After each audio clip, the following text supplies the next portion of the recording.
أعوذ بالله من الشيطان الرجيم.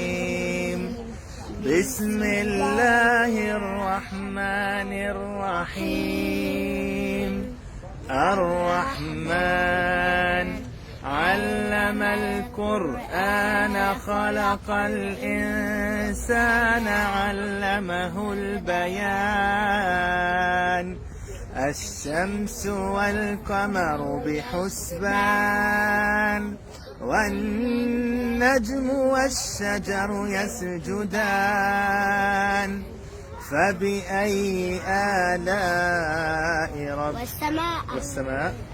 والسماء رفعها ووضع الميزان